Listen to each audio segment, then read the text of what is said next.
The sky was veiled in a shroud of gray, and the wind whispered through the trees as if carrying the secrets of forgotten souls. The Darkwood, a forest spoken of only in hushed tones, stretched endlessly before Eryon. He was a legendary warrior, known throughout the kingdoms for his unmatched skill in combat. Yet even he felt a chill crawl up his spine as he gazed into the shadows that blanketed the forest. The tales of the Darkwood were not mere stories. They were warnings of evil, of corruption, of creatures born from nightmares. Eryon's mission was clear. He had been tasked to venture deep into the heart of the forest and hunt the malevolent shadows that had begun to emerge, plaguing nearby villages and devouring the souls of the innocent. These shadows were not creatures of flesh and bone, but manifestations of darkness itself, feeding off fear, despair, and hatred. To face them was to face one's own inner demons.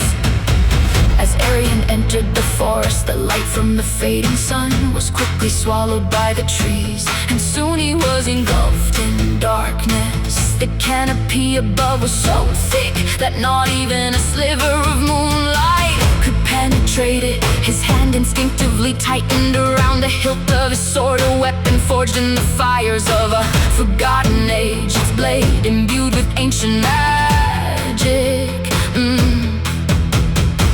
Steps were silent, a skill honed from years of tracking prey, but the forest was unnaturally quiet. There were no animals, no birds, not even the rustle of leaves, only the oppressive silence and the faint, almost imperceptible hum of something lurking just beyond his sight. Eryon's senses were sharp, attuned to every subtle shift in the air, every flicker of movement in the periphery.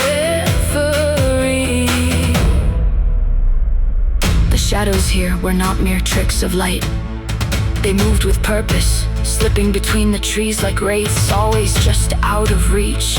Eryon knew they were watching him, studying him. They were patient, waiting for the moment when fear would take root in his heart.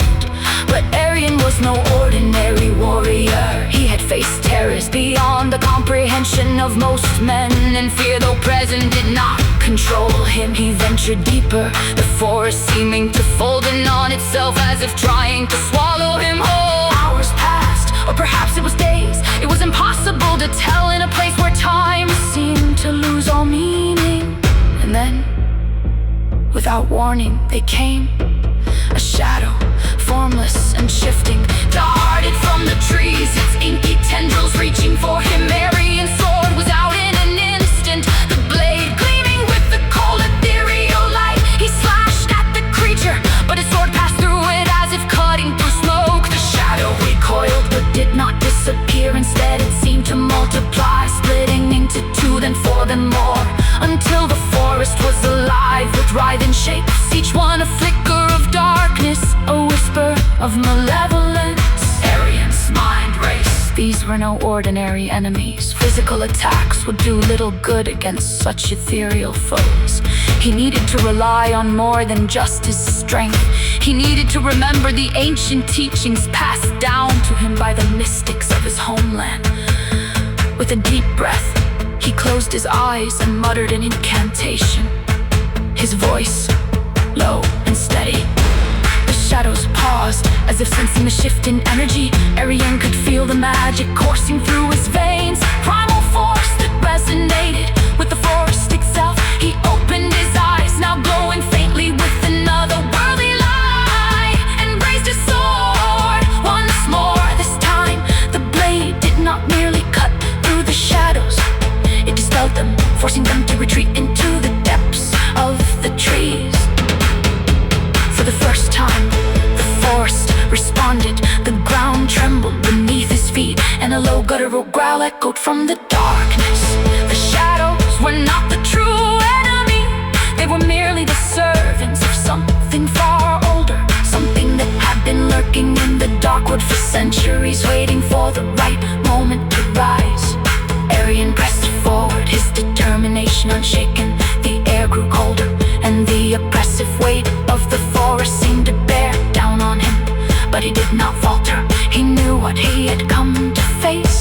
the Shadowlord, a being of pure darkness, said to be as old as the forest itself. It had no true form, only the endless void of despair and death. To defeat it would require more than magic, more than strength. It would require the will to confront the deepest, darkest corners of his own soul. At last, Eryon reached the heart of the forest. The trees here were ancient, their bark twisted and blackened, as if they had been burned by some unholy fire. In the center of the clearing stood a massive stone altar carved with jewels that glowed faintly in the darkness. The air was thick with malevolent energy, and from the shadows that come to the trees, the Shadowlord emerged.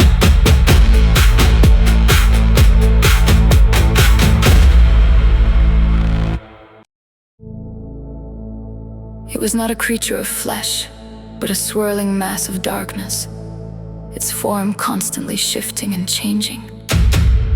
Red eyes, like embers in the night, burned from within the void, and a voice, deep and echoing, filled Eryon's mind. You are brave, warrior, but you are also foolish. You cannot defeat what you cannot comprehend. Eryon stood his ground, his sword ready. The Shadowlord circled him, the air growing colder with every passing second. You cannot fight the darkness with light alone, it hissed. You must embrace it, become one with it. Eryon said nothing. He knew the Shadowlord was trying to break his will, to make him doubt, but he had prepared for this moment. He had not come to banish the darkness, but to understand it, to face it, and in doing so, to conquer it. With a deep breath, Eryon lowered his sword and closed his eyes. He let the darkness wash over him, felt its cold, suffocating grip. The voice of the Shadowlord grew louder, more insistent, but Eryon did not waver.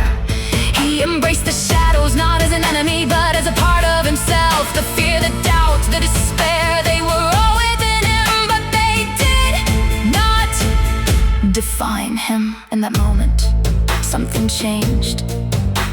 The darkness that surrounded him began to shift, no longer hostile, but calm, as if it had been waiting for him to accept it.